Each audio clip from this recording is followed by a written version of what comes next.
पुराण जी ने कहा, हे महात्मा, भगवान महादेव के दर्शन मात्र से मनुष्य मात्र का सर्व मंगल रहता है। कोई भी मनुष्य जब भगवान महादेव का दर्शन करते तब सभी पितृ तृप्त हो जाते। ऐसा शिव महापुराण में नहीं कहा कि महादेव की पूजा करने से पितृ तृप्त रहते। दर्शन मात्र न, भगवान महादेव के दर्शन करने मात्र से पितृ तृप्त रहते। अरे शास्त्रों में तो कहा है, आप छोटा सा सत्कर्म करते हैं ना, तब आपके पितृ देवलोक में नृत्य करने लगते हैं। इस सत्कर्मों की महिमा है। छोटा सा भी एक अच्छा कार्य करते हैं, ये पितृ तृप्त है। ऐसा नहीं समझना कि कोई तीर्थ में जाकर कोई आप विधि विधान करें, नहीं। आपके श्रेष्ठ कार्य वही सबसे बड़ा पितृ तर्पण है। अभी कोई कथा श्रवण कर रहा है तो उसके पितृ की तृप्ति रहती है, उसके पितृ बहुत प्रसन्न रहते हैं। और जिन परिवार में पितृ की तृप्ति रहती है वहां सब प्रकार की तृप्ति रहती है। और जिनके पितृ तृप्त हैं उन पर देवता की प्रसन्नता रहती है। हमारा पहला पितृ कौन है? जगत पितरम शंभु। हमारे सबसे पहले पिता तो भगवान स्वयं शिव है। इसलिए कोई भी परंपरा, कोई भी संप्रदाय में भगवान महादेव का अर्चन पूजन बहुत जीवन में आवश्यक है। कमलेर बिलोपत्रे च शतपत्रे च। कितने सुंदर ब्रह्मा ने बात की है। लक्ष्मी कामोर्ची है शिवम। जो कोई भगवान शिव की साधना, शिव की उपासना करते हैं उसको लक्ष्मी की कामना पूर्ण रहती है। कैसी लक्ष्मी मिलते? तो के परिवार का मंगल और कल्याण करने वाला लक्ष्मी। शिव कामोर्चे शिव, लक्ष्मी कामोर्चे। जीवन की सभी कामना की पूर्ति करने वाली लक्ष्मी मिलती है। ये श्लोक ब्रह्मा जी ने गाया है और नारद जी को कहा है। ब्रह्मलोक में ब्रह्मा जी ने कहा है और प्रयाग तीर्थ में सूत पुराण जी ने सभी महात्माओं को कहा है। ये भगवान महर्षि वेदव्यास जी की रचना है और शिव महापुराण अंतर्गत है। कमलेन बिल्वपत्रेश्च शतपत्रेस्तथा पुनः शंखपुष्पे तथा देवं लक्ष्मी कामोर्चे शिवं लक्ष्मी कामोर्चे शिवं।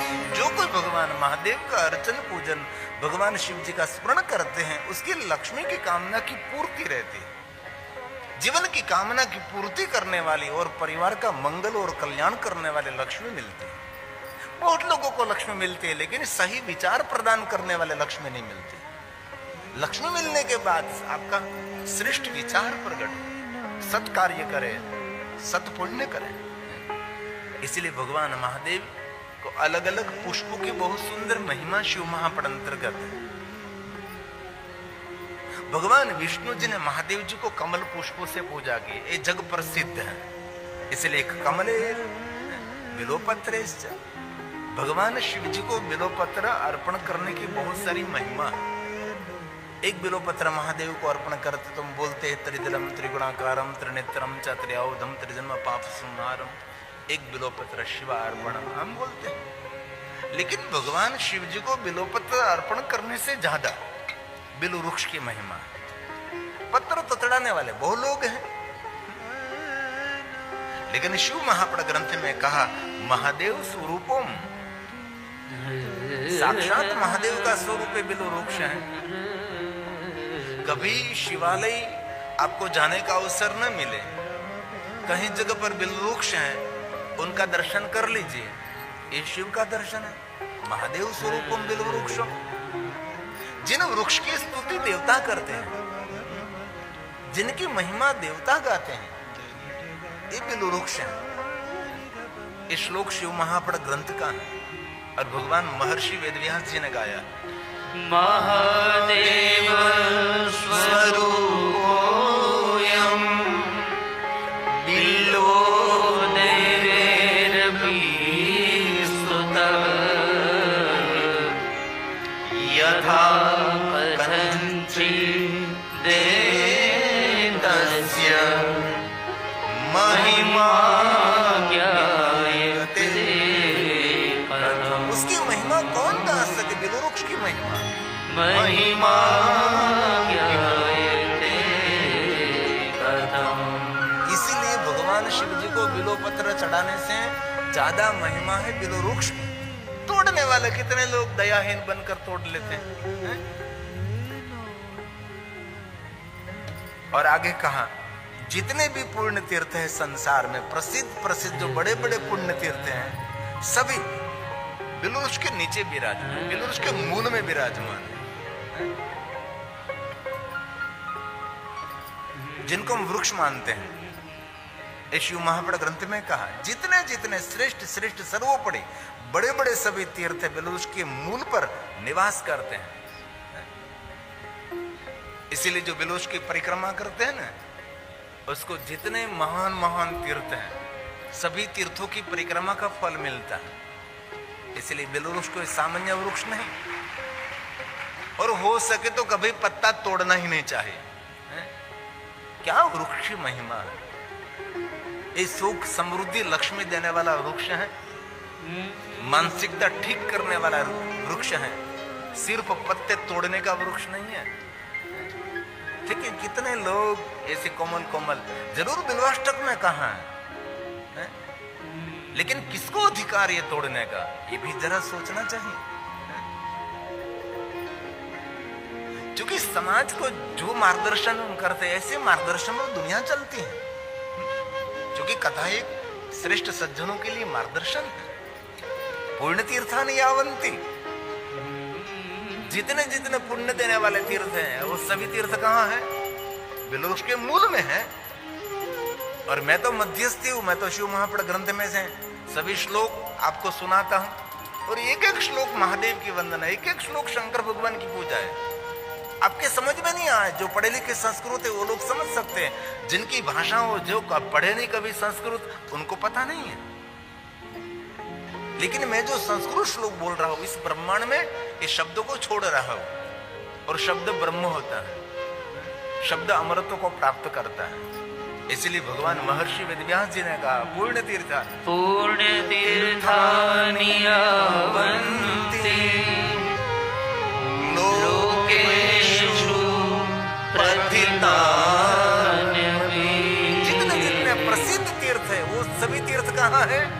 तानि सर्वाणि तीर्थानि। कहाँ है? बिल्वमूले वसन्ति। बिल्वमूले वसन्ति। ये बिल्वाष्टक के सभी स्तोत्र हैं, ये शिव महापुराण अंतर्गत है। लेकिन हमने लोगों ने तो सिर्फ बिल्वाष्टक पढ़ लिया, वृक्ष की कोई महिमा ही नहीं। अरे बिल्वाष्टक में भी कहा है, बिलवृक्ष के मूल में तो सभी तीर्थ है, लेकिन बिल्वाष्टक में कहा मूल तो ब्रह्म रूप है, मध्य तो विष्णु रूप है, आग्रत शिव रूप है। ये बिल्वृक्ष की महिमा है। ये बिल्वाष्टक का स्तोत्र है। मूलतो ब्रह्म रूपाय मध्यतो विष्णु रूपेण अग्रतः शिव रूपाय एकबिल्वं शिवार्पणम्। जो कोई मनुष्य बिलवृक्ष को स्पर्श करता है, बिलवृक्ष का दर्शन करता है, उनके सामान्य पाप नहीं, अघोर पाप में से वो मनुष्य मुक्त हो जाता है। ये स्वयं शिव का स्वरूप है। इसलिए बिल्वाष्टक में कहा, दर्शन स्पर्श दर्शनं बिल्ववृक्षस्य।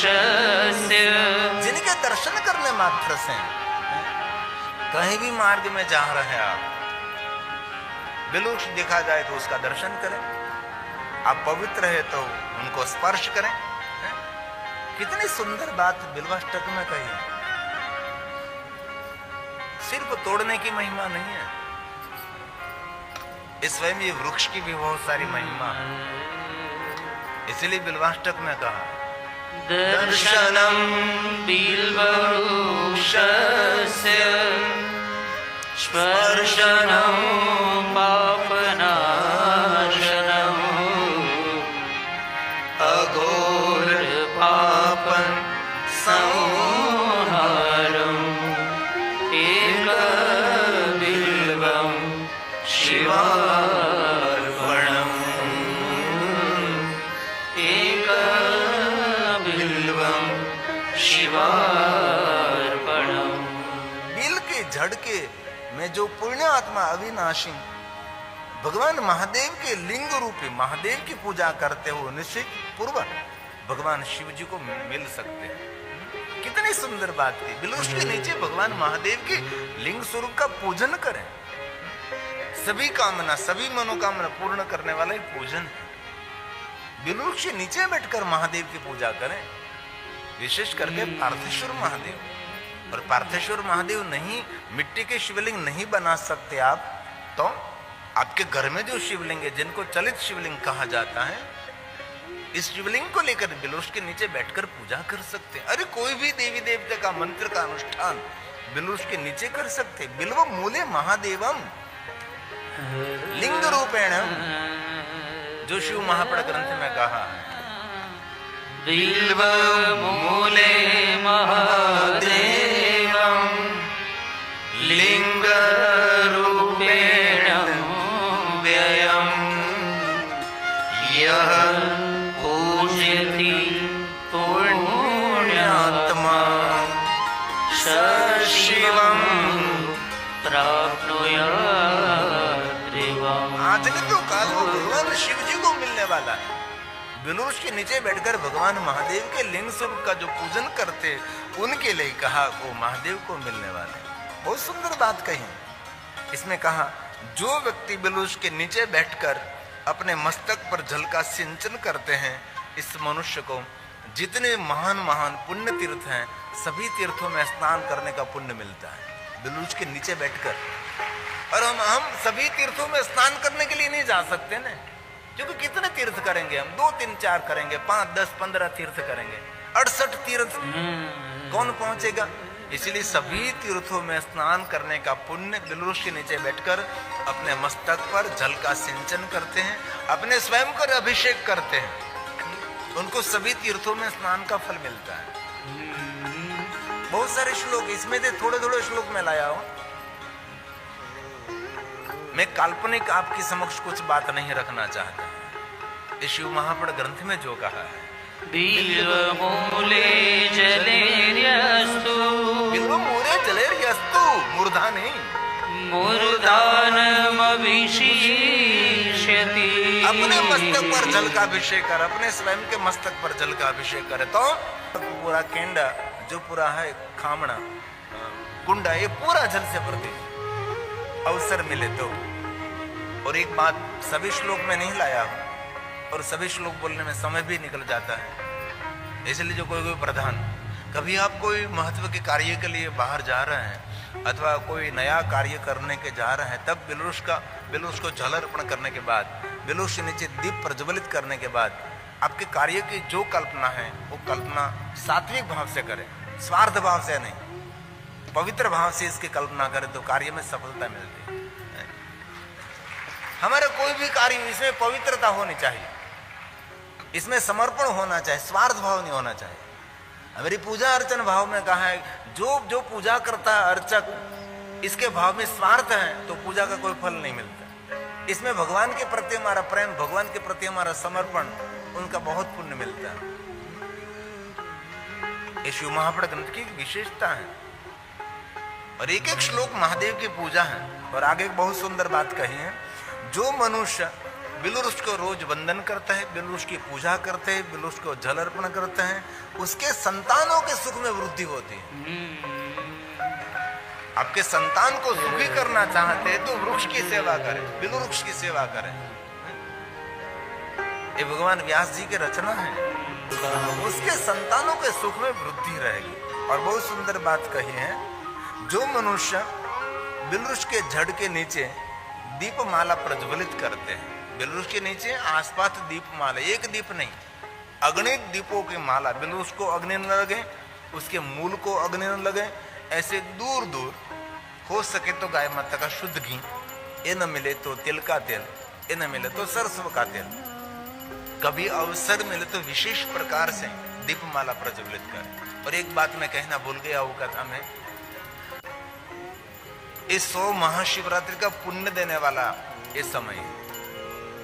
क्योंकि आद्रा नक्षत्र माक्षर मास के दिन भगवान शिवजी ज्योति स्वरूप में प्रकट हुए हैं, और ये ज्योति महाशिवरात्रि के दिन लिंग स्वरूप में अस्तित्व में हुई। इसलिए महाशिवरात्रि ये भगवान महादेव जी के शिवलिंग प्रागट्य का दिन है। लेकिन आद्रा नक्षत्र माक्षर मास ये भगवान शिव जी की ज्योति रूप में भगवान शिव प्रकट हुए वो दिन है। इसलिए आद्रा नक्षत्र माक्षर मास जब पड़ता है तब शिवालयों में भी दीपमाला प्रज्वलित करनी चाहिए और घर में भी दीपमाला प्रज्वलित करनी चाहिए। और आद्रा नक्षत्र माक्षर मास में जो मनुष्य भगवान शिव का पूजन अर्चन और स्मरण करते हैं उस मनुष्य को 100 महाशिवरात्रि का पुण्य मिलता है। ये शिव महापुराण ग्रंथ में बहुत विस्तृत है। ये सब हमको पता नहीं क्यों, यहाँ प्रचार प्रसार बहुत कम हुआ, लेकिन दक्षिण भारत में उसको ज्योति पर्व के नाम से मनाते हैं। बहुत बड़ी ज्योति का प्रकाश करते हैं लोग। शिकर में आप सभी आए थे, शिव परिवार सभी सदस्य मिलकर, पहली मुलाकात हमारे शिकर में हुई थी। तो शिकर के पास एक बहुत बड़ा पहाड़ है, वहां हमारे मेहरिया परिवार मुझे ले गए थे। तो वहां एक बहुत बड़ी ज्योति प्रकट होती थी और दिन रात ज्योति चलती थी, और बहुत प्राचीन भगवान शिव जी का स्थान था पहाड़ पर। ये महादेव जी का नाम तो मैं भूल गया, जो शिखर में जो पहाड़ पर जो महादेव थे उसका नाम मुझे याद नहीं रहा। और मेहरिया परिवार के द्वारा पारिवारिक कथा थी। पारिवारिक मतलब इतना बड़ा तामझाम नहीं होता, बस जितना आपका स्टेज है इतने में कथा कर लेते हैं, पारिवारिक कथा रहते। इस कथा में आप सब बधा रहते। तो वहां बहुत प्राचीन भगवान महादेव का शिव स्थान था, पत्थर का बना हुआ पहाड़ में, और वहां दिन रात जोत जलते रहते थे। और क्या शिकर, क्या राजस्थान। और ये ज्योति का प्रकाश दिल्ली में बैठा हुआ बादशाह, उनके कमरे में वो प्रकाश जा रहा था। क्या दिल्ली और क्या जयपुर शिकर है? वहां से प्रकाश वहां जा रहा था। बादशाह के कहा कि इस पहाड़ पर कहां से प्रकाश आ रहा है, देखो जरा। सब ने सूचना लगाई कहां कहां, तो उसने कहा कि एक शिकर गांव है, पहाड़ पर शिवालय है और वहां जोत जल रही, दीप जल रहा है दिन रात। क्या हुआ? कुछ नहीं हुआ, सब गिरा दिया, सब खत्म कर दिया। दीप भी जला दिया, बुझा दिया, और मंदिर को भी तोड़ दिया, कोई अवशेष नहीं रहने दिया है? कुछ भी नहीं रहा। अभी सब खंडहर पड़े हैं। वहां के शिव भक्त सब धीरे धीरे जीर्णोद्धार कर रहे हैं। इसलिए मेरे युवान भाइयों बहनों को मेरी दिल से प्रार्थना है, जहां जहां संघ की शाखा लग रही है वहां जाने का शुरू करो।